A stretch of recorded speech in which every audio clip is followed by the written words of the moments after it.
नमस्कार मित्रों, आपका स्वागत है हमारे YouTube चैनल लवीऑफिशियल.com पर, जहां हम आपको महाभारत जैसे प्राचीन ग्रंथों की गहराइयों में ले चलते हैं, वहां जहां भावनाएं, धर्म, नीति और संघर्ष एक साथ चलते हैं।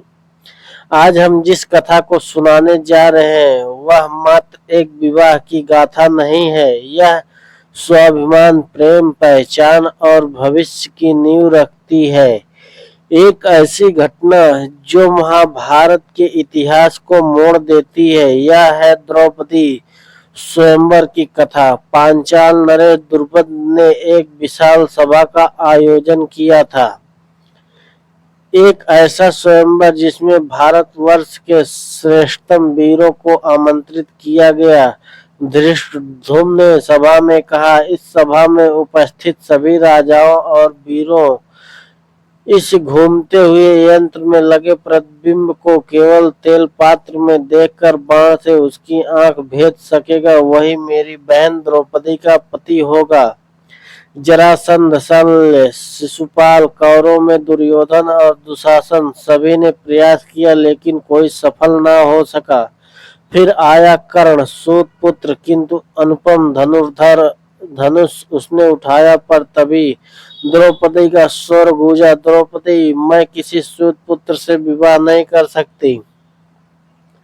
कर्ण मौन रह गया। उसकी आंखों में अपमान और वेदना थी, पर सम्मानजनक मौन। तभी ब्राह्मणों की पंक्ति में उठता है एक युवक, वेश में साधारण, पर उसकी चाल में आत्मविश्वास था। यह थे अर्जुन, जो अज्ञातवास में थे।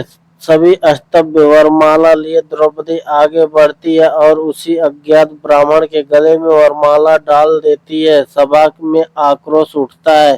क्षत्रिय तिलमिला उठते हैं। एक ब्राह्मण ने सभा की प्रतिष्ठा तोड़ी। धनुष उठाते हैं, तलवार चीखती है, पर फिर आते हैं श्री कृष्ण। पहले ही अर्जुन को पहचान चुके थे। युद्ध शांत होता है। अर्जुन अब द्रौपदी को लेकर लौटते हैं तो द्वार से बोले, माँ देखो क्या अनुपम भिक्षा लाए हैं हम। माता कुंती बिना देखे कह बैठी, पुत्रों जो भिक्षा लाई है मिल बांट कर उपयोग करो। यह वाक्य केवल एक संस्कार का नहीं, यह भाग्य की रेखा बन गया। द्रौपदी अब पांचों पांडवों की पत्नी बनी। पांडवों की पहचान धीरे धीरे प्रकट होती गई। द्रुपद को शंका होती है, लेकिन उन्हें विश्वास तब होता है जब पांडव को राजकोष नहीं, शस्त्रों में रुचि दिखाई देती है। युधिष्ठिर अपने सत्य स्वभाव से सब कुछ स्पष्ट कर देते हैं, हम पांडव हैं।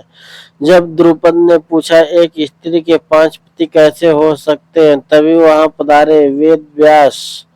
उन्होंने द्रौपदी के पूर्व जन्म की कथा सुनाई। शिव जी ने उसे 5 वीर पतियों का वरदान दिया था। द्रौपदी और पांचों पांडवों का विवाह धूमधाम से संपन्न हुआ।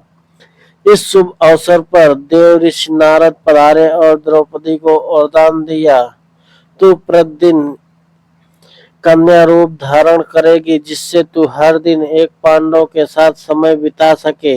जब यह समाचार हस्तिनापुर पहुंचा, पांडव जीवित है और विवाह हो चुका है, तो कौरव क्रोधित हो उठे, परंतु भीष्म, विदुर और आचार्य